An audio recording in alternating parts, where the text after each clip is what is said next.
Salah satu keistimewaan Ramadan adalah karena di dalamnya terdapat satu malam yang mempunyai bobot khairun min alfi syahrin. Satu malam tetapi lebih baik daripada 1000 bulan. Kita sebut itu sebagai Lailatul Qadar. Kapan sih Lailatul Qadar itu? Dan bagaimana kita harus menyikapinya? Sepakat sebagian besar para ulama berdasarkan riwayat dari hadis bahwa Lailatul Qadar itu jatuh pada malam-malam ganjil, salah satu dari malam-malam ganjil di 10 yang akhir dari bulan Ramadan. Bisa dia tanggal 21, 23, 25, 27, 29 di malam-malam ganjil dari 10 yang akhir. Inilah rahasia kenapa baginda Rasul kalau sudah masuk 10 yang akhir dari Ramadan, hamparkan, sing-singkan lengan baju, hamparkan sajadah, dan lebih banyak di masjid ketimbang di rumah. Ini bedanya baginda Rasul dengan kita. Kita sudah memasuki 10 yang akhir, gulung sajadah. Tengok 10 yang akhir, barisan tarawih di masjid mulai mengalami kemajuan. Orangnya makin susut. Sudah berpikir mudik, sudah berpikir beli pakaian baru, sepatu baru, baju buat anak, oleh-oleh buat orang tua, sehingga konsentrasi ibadah buyar. 10 yang akhir Rasulullah sing-singkan lengan baju, hamparkan sajadah, lebih banyak di masjid ketimbang di rumah. Nah, mereka tentu yang ingin mendapatkan Lailatul Qadar, menemukan Lailatul Qadar, harus sudah berniat dan berjaga-jaga sejak awal Ramadan. Jadi tidak bisa pakai ilmu untung-untungan. 20 Ramadan tidak tarawih, 21 berangkat ke masjid, 22 libur lagi, 23 masuk. Kenapa? Wah, ini malam ganjil. Tidak seperti itu moralitasnya. Dia berjaga-jaga sejak awal Ramadan untuk mendapatkan Lailatul Qadar itu. Bagaimana kita harus menyikapi Lailatul Qadar ini? Tentu kita harus melihatnya dari sisi betapa rahman dan rahimnya Allah itu. Maha kasih, maha penyayang, maha pengampun, maha menerima taubat. Umat-umat terdahulu sebelum kita diberikan umur yang relatif panjang. Nabi Adam 2000 tahun. Nabi Nuh 950 tahun. Rata-rata umatnya ya sekian itu umurnya. Jadi secara hitung dagang, kalau 300 tahun mereka bergelimang dosa, kan masih punya stok 400 tahun untuk bertaubat. Umpama hitung-hitungannya harus begitu. Kita umat Nabi Muhammad ini, umat terakhir ini, diberikan umur yang relatif pendek. Bahkan kalau mencontoh kepada Rasul, 63 tahun beliau wafat meninggalkan kita semua. 63 tahun. Taruhlah kita seperti itu. Kalau 40 tahun kita bergelimang dosa, sisa umur cuma 33 tahun, ditebus dengan taubat seperti itu, kan belum seimbang neracanya. Apa dosa lalu harus tidak terampuni? Apa tidak ada peluang untuk melakukan pemutihan terhadap seluruh kesalahan yang pernah kita lakukan? Dari sisi inilah kita melihat makna Lailatul Qadar. Allah yang maha pengasih, Allah yang maha penyayang, seakan tidak langsung saja bilang, "Hei umat Islam, sekalipun umurmu relatif pendek, kau jangan pesimis, kau jangan skeptis. Sekalipun begitu banyak kesalahan kau lakukan, dosa kau tumpuk, dan umurmu relatif pendek, jangan sedih. Aku berikan kepadamu waktu dan tempat yang punya nilai spesifik. Waktu dan tempat yang punya nilai istimewa. Tugasmu memanfaatkan peluang yang diberikan itu.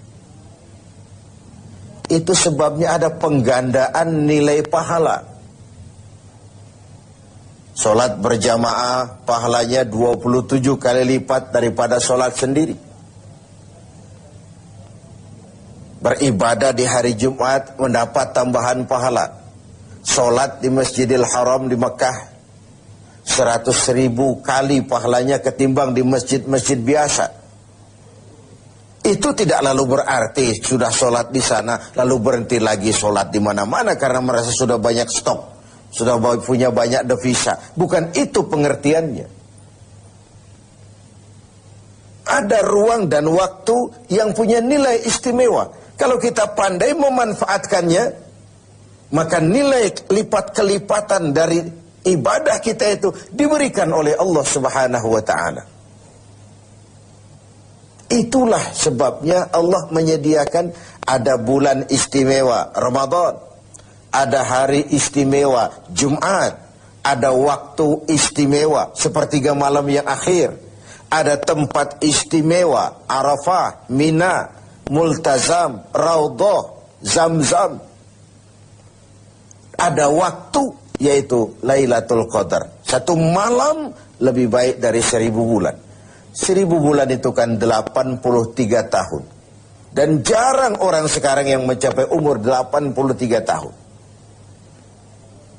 Yang kedua, kita harus melihat Lailatul Qadar ini dari perspektif kita sebagai manusia. Tidak ada orang yang tidak pernah salah. Sengaja atau tidak, kecil atau besar, khilaf atau terpaksa, setiap kita mesti pernah melakukan kesalahan. Ya kepada sesama manusia, ya juga kepada Allah.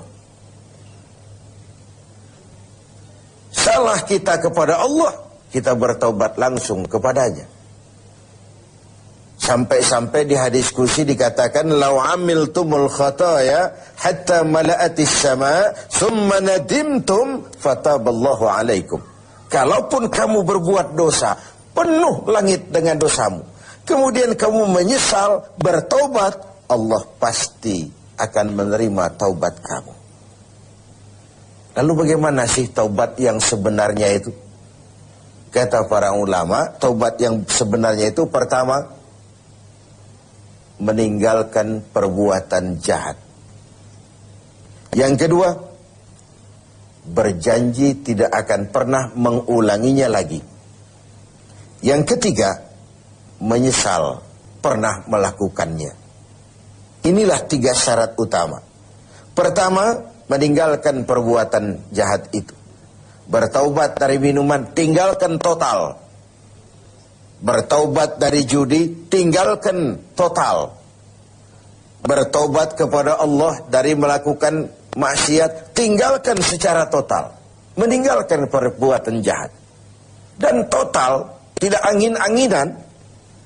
Yang kedua, berjanji tidak akan mengulanginya lagi. Tidak akan pernah lagi saya berjudi. Tidak akan pernah lagi saya berzina. Tidak akan pernah lagi saya mencuri. Berjanji tidak akan mengulangi. Dan yang ketiga, menyesal telah pernah melakukan itu. Bukankah kadang-kadang kita berkata, saya sekarang sudah tua, dulu waktu muda saya sudah puas. Bukan menyesal, puas. Sekarang saya sudah tua, dulu waktu muda sudah puaslah saya. Sudah pokoknya sudah puas. Bukan puas yang diminta. Menyesal, kenapa dahulu begitu? Kenapa telah melakukan itu? Inilah makna taubat yang sebenarnya. Pemirsa TV7 yang berbahagia. Orang yang beribadah Ramadan dengan baik, melaksanakan taubat dengan benar, diterima taubatnya, pantas dia keluar dari Ramadan, masuk 1 Syawal, pantas jika ia masuk dalam golongan minal aidin wal faizin. Masuk dalam golongan orang yang kembali. Kembali kemana? Kembali kepada fitrah. Suci, bersih. Seperti bayi baru dilahirkan oleh ibunya. Tidak punya dosa kepada Allah. Lantaran sudah dilebur oleh ibadah dan taubatnya di bulan Ramadan. Wal faizin, dan termasuk ke dalam golongan orang-orang yang beruntung. Tidak dalam artian yang materialistis, tapi dalam artian memperoleh keberkahan dalam hidup dan keberuntungan di dunia, lebih-lebih di akhirat nanti. Inilah Ramadan, di mana kita selalu mencari nilai tambah dari setiap amal yang kita lakukan. Karena umur yang diberikan relatif pendek. Dosa yang kita kerjakan relatif banyak. Kalau neracanya tidak diimbangi dengan upaya mencari nilai tambah tadi, boleh jadi tidak akan ada keseimbangan dalam neraca hitung-hitungan kita di hadapan Allah Subhanahu wa Ta'ala. Padahal seimbang saja sudah rugi. Kita ingin masuk dalam fa'amman thaqulat mawazinuhu, orang yang berat timbangan kebaikannya, bukan yang berat timbangan kejahatannya. Adanya nilai keseimbangan ini akan membawa kita kepada keberuntungan di padang mahsyar kelak, di pengadilan Qadhi Rabbul Jalil. Oleh karena itu, dalam setiap langkah di Ramadan, mengisi Ramadan ini, kita tetap berupaya mencari nilai tambah dari suatu amal. Dan amalan itu, bagaimanapun baiknya sudah kita kerjakan, tetap mengacu kepada fa'idha faraghta fansab. Kalau sudah selesai kau kerjakan satu perbuatan, sing-singkan lengan bajumu, bersiaplah untuk tugas berikutnya. Tidak ada puas, tidak ada prestasi puncak.